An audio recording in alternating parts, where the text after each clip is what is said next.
नमस्कार, आदाब, जय हिंद। मैं कुमार मुन्ना आप सभी को स्वागत करता हूं KMGS ग्लोबल क्लासेस में। तो मैं उम्मीद करता हूं कि आप सब कैसे हैं। उम्मीद करता हूं कि आप लोग स्वस्थ और मस्त होंगे। कल का मैच आप लोग देखे होंगे, ठीक ना। कल का मैच जो भारत पाकिस्तान का मैच था, उसमें क्या लाजवाब हमारे टीम ने खेली थी और पाकिस्तान को धूल चटा दी। नाला देश को धूल चटाने का कार्य किया। ज़्यादातर हम देख रहे हैं सोशल मीडिया पर वायरल हो रहा है, कोई मतलब बता रहे हैं कि भारत को पाकिस्तान के साथ मैच नहीं खेलना चाहिए था।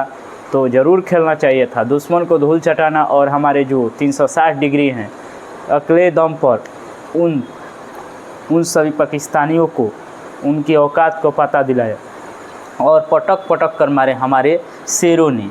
जो हमारे शेर हैं वो सब पाकिस्तान को इतना धूल चटाए, इतना शर्मिंदगी किए कि वो सब नाला ही रहेंगे। तो ज़्यादा नहीं बोलेंगे, सभी लोग अब देखेंगे। अपने पढ़ाई को भी देखते ध्यान में रखते हुए सभी करना है। तो चलिए देखेंगे, फिर से हम लोग देखेंगे बिहार पुलिस और बिहार दरोगा के PYQ के बारे में देखेंगे, जो कि ज़्यादातर इसमें रहेगा बिहार दरोगा का PYQ, ठीक ना। तो देखेंगे पहला क्वेश्चन होगा हमारा कि हैदा किस देश के प्रमुख जनजाति हैं। यहाँ पूछा है, एक क्वेश्चन है, एक हैदा जनजाति हैं जो किस देश में पाई जाती हैं या निवास करती हैं।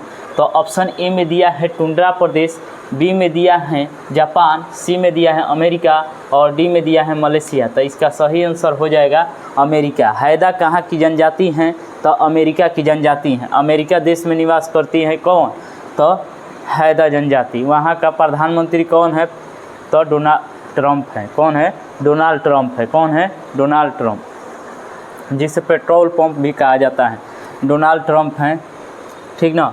अब देखेंगे टुंड्रा प्रदेश में। टुंड्रा प्रदेश में भी एक जनजाति निवास करती हैं जिसका नाम है याकू। याकू जनजाति कहाँ निवास करती हैं? तो टुंड्रा प्रदेश में निवास करती हैं। याकू जनजाति कहाँ निवास करती हैं? तो टुंड्रा प्रदेश में निवास करती हैं। वहीं जापान में एक जनजाति होती हैं जिनका नाम है आइनू। आइनू जनजाति कहाँ निवास करती हैं? तो जापान में निवास करती है। जापान देश में एक जनजाति पाई जाता है जिनका नाम है क्या? आइनू। आइनू जनजाति कहाँ पाया जाता है? तो जापान में। याकू जनजाति कहाँ निवास करती है? तो टुंड्रा प्रदेश में। वहीं पूछेगा सेमांग जनजाति कहाँ पाई जाती हैं? तो मलेशिया देश में निवास करती हैं। मलेशिया देश के प्रमुख जनजाति कौन है? तो सेमांग जनजाति है। सेमांग जनजाति कहाँ है? तो मलेशिया में। आइनू जनजाति कहाँ है? तो जापान में है। यूकाधीर कहाँ के हैं? साइबेरिया के हैं। यूकाधीर कहाँ के हैं? साइबेरिया के हैं, ठीक ना। देखेंगे नेक्स्ट क्वेश्चन हमारा होगा कि इंटरनल सिटी के नाम से किस देश को जाना जाता है। इंटरनल सिटी पूछा है। इंटरनल सिटी के नाम से किस देश को जाना जाता है? तो उनको ऑप्शन के अनुसार हम लोग बताएंगे और सभी ऑप्शनों को सॉल्व करेंगे और उससे क्वेश्चन बनाएंगे, ठीक ना। तो पहला ऑप्शन हो जाएगा रोम, दूसरा हो जाएगा क्यूबा, सी हो जाएगा कनाडा और डी हो जाएगा जापान। तो इसका सही आंसर हो जाएगा रोम। रोम को कहा जाता है इंटरनल सिटी या होली लैंड कहा जाता है। होली लैंड या इंटरनल सिटी कहा जाता है किसे? रोम को कहा जाता है। पोप का शहर किसे कहा जाता है? तो रोम को कहा जाता है। रक्त वर्ण महिला के नाम से किसे जाना जाता है? तो रोम को जाना जाता है। 7 पहाड़ियों के नगर के नाम से किसे जाना जाता है? तो रोम को जाना जाता है। वहीं पूछेगा पश्चिम के बेबीलोन के नाम से किसे जाना जाता है? तो रोम देश को जाना जाता है, ठीक ना। इतना याद कर लीजिएगा तो आपका क्वेश्चन रोम से नहीं फंसेगा। रोम की राजधानी कहाँ है? तो इटली है। इटली किस नदी के किनारे हैं? तो टाइबर नदी के किनारे है। रोम की राजधानी कहाँ है? तो इटली है। यह किस नदी के किनारे हैं? तो टाइबर नदी के किनारे हैं। ब्लैक फॉरेस्ट कहाँ है? तो जर्मनी में है। कहाँ है? जर्मनी है। अब देखेंगे एंटीलोज की मोती किसे कहा जाता है। एंटीलोज की मोती किसे कहा जाता है? तो क्यूबा को कहा जाता है। सुगर बाउल ऑफ वर्ल्ड किसे कहा जाता है? तो क्यूबा कहा जाता है। क्यूबा की राजधानी कहाँ है? तो हवाना है। कहाँ है? हवाना है। क्यूबा की राजधानी कहाँ है? हवाना है। एंटीलोज की मोती किसे कहा जाता है? तो क्यूबा को कहा जाता है। सुगर बाउल ऑफ वर्ल्ड किसे कहा जाता है? तो क्यूबा को कहा जाता है। क्यूबा की राजधानी कहाँ है? तो हवाना है। हवाना किसके लिए प्रसिद्ध है? तो सिगार के लिए प्रसिद्ध है। किसके लिए प्रसिद्ध है? तो सिगार के लिए प्रसिद्ध है हवाना, ठीक ना। नेक्स्ट देखेंगे ऑप्शन कनाडा। कनाडा को लिली का देश कहा जाता है। लिली का देश किसे कहा जाता है? तो कनाडा को कहा जाता है। किसे कहा जाता है? कनाडा को कहा जाता है। वहीं पूछेगा सूर्योदय के देश किसे जाना जाता है? तो जापान देश को जाना जाता है। जहाँ सूर्य उदय सबसे पहले होते हैं उस देश में, तो उस देश को क्या कहा जाता है? जापान कहा जाता है। क्या कहा जाता है? जापान कहा जाता है। नेक्स्ट क्वेश्चन होगा हमारा लॉस एंजिल्स किसके लिए प्रमुख औद्योगिक हैं, जो किसके लिए प्रसिद्ध हैं? लॉस एंजिल्स एक शहर है जो कि अमेरिका का शहर है। लॉस एंजिल्स किसका शहर है? तो अमेरिका का शहर है। वह किसके लिए प्रसिद्ध हैं? तो इसका सही आंसर हो जाएगा, पहले ऑप्शन के अनुसार करेंगे इसका ऑप्शन टिक। ऑप्शन ए में दिया है जहाज निर्माण के लिए, बी में दिया है मिट्टी के बर्तन के लिए, और सी में दिया है लेंस निर्माण के लिए, और डी में दिया है पेट्रोलियम और फिल्म उद्योग के लिए। कौन है? Los Angeles. लॉस एंजिल्स कहाँ है? तो अमेरिका में है। यह फिल्म और पेट्रोलियम उद्योग के लिए प्रसिद्ध है। वहीं हमारा क्वेश्चन पूछेगा कि बेलफास्ट किसके लिए प्रसिद्ध है? बेलफास्ट किसके लिए प्रसिद्ध है? तो जहाज निर्माण के लिए प्रसिद्ध है। बेलफास्ट किसके लिए प्रसिद्ध है? तो जहाज निर्माण के लिए प्रसिद्ध है। मुल्तान पूछेगा किसके लिए प्रसिद्ध हैं? तो मिट्टी के बर्तन के लिए प्रसिद्ध है। मुल्तान किसके लिए प्रसिद्ध हैं? तो मिट्टी के बर्तन के लिए प्रसिद्ध है। म्यूनिक पूछेगा किसके लिए प्रसिद्ध हैं? तो लेंस निर्माण के लिए प्रसिद्ध हैं। कासांस किसके लिए प्रसिद्ध है? तो मांस उत्पाद के लिए प्रसिद्ध हैं।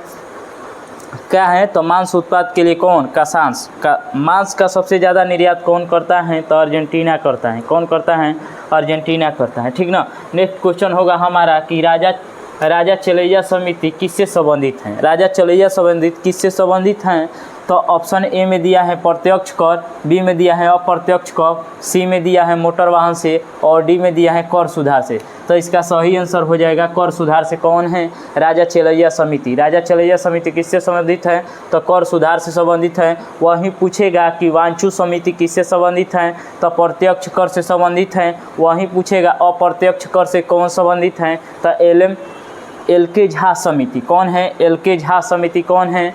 तो अप्रत्यक्ष कर सुधार से कौन है? एल.के. झा समिति। प्रत्यक्ष कर से कौन संबंधित है? तो वांचू समिति हैं। वहीं पूछेगा कि राजा चलैया समिति किससे है? तो कर सुधार से। नेक्स्ट क्वेश्चन पूछेगा कि भूरेलाल समिति किससे संबंधित है? किस में सुधार के लिए आया था? तो मोटर वाहन में सुधार के लिए आया था।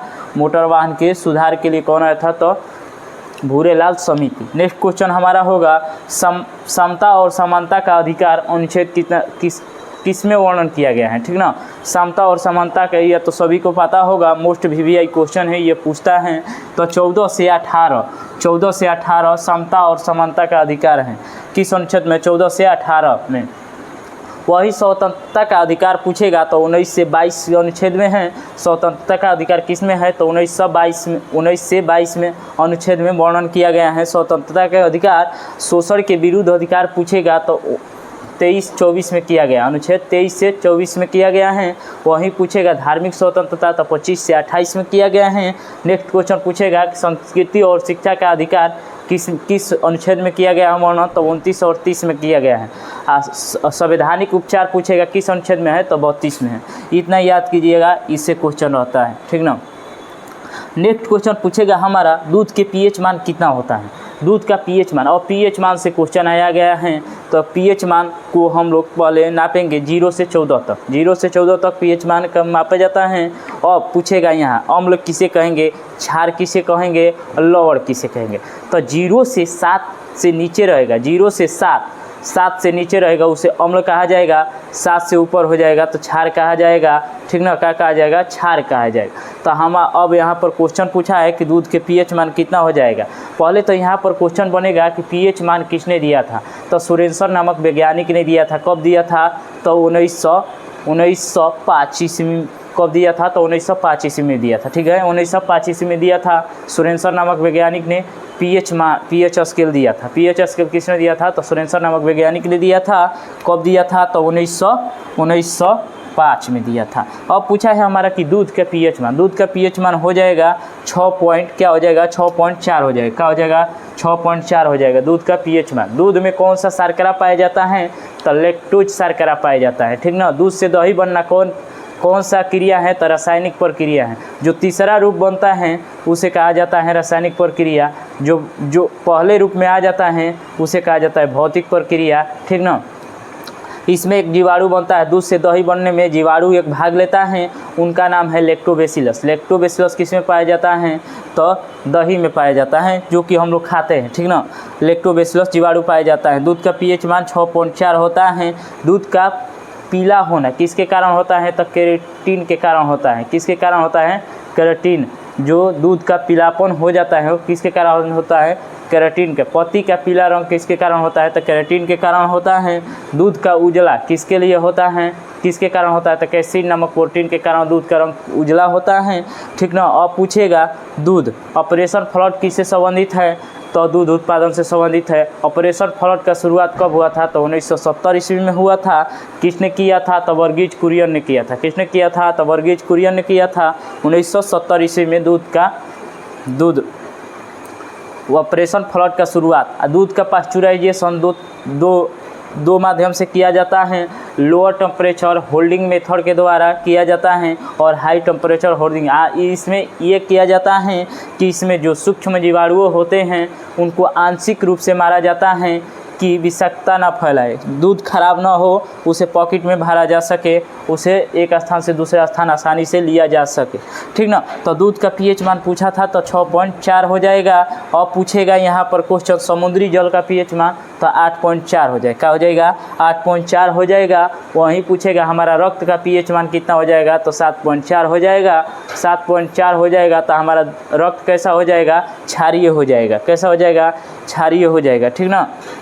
नेक्स्ट क्वेश्चन पूछेगा लार का पीएच मान तो 6.5 हो जाएगा। वहीं पूछेगा शराब का पीएच मान 2.8 हो जाएगा। वहीं पूछेगा नींबू का पीएच मान कितना हो जाएगा? तो 2.2 हो जाएगा। सिरका का पीएच मान कितना हो जाएगा? तो 2.4 हो जाएगा। यही था मोस्ट वीवीआई। और एक और है मूत्र का पीएच मान तो 6 हो जाएगा। क्या हो जाएगा? 6 हो जाएगा। यही था जो आपको नंबर दिलाएगा, ठीक ना। इससे बार बार ये हाईलाइटेड क्वेश्चन है जो कि परीक्षा में बार बार दोहराता रहता है। कोई भी परीक्षा हो इधर से उधर करते रहता है और यही क्वेश्चन बार बार हर परीक्षाओं में पूछा जाता है, जो कि हाईलाइटेड क्वेश्चन। हम हाईलाइटेड क्वेश्चन लाते ही हैं आपके परीक्षा को सुदृढ़ बनाने के लिए। तो आप लोग बताइएगा कैसा लगा। अगर अच्छा लगा होगा तो लाइक कर दीजिएगा, सब्सक्राइब कर दीजिएगा और चैनल को शेयर भी कीजिएगा, ठीक ना। तो चलिए सभी लोग स्वस्थ रहिए, मस्त रहिए। सभी को बाय बाय, टेक केयर, अपना ख्याल रखिए। जय हिंद, जय भारत।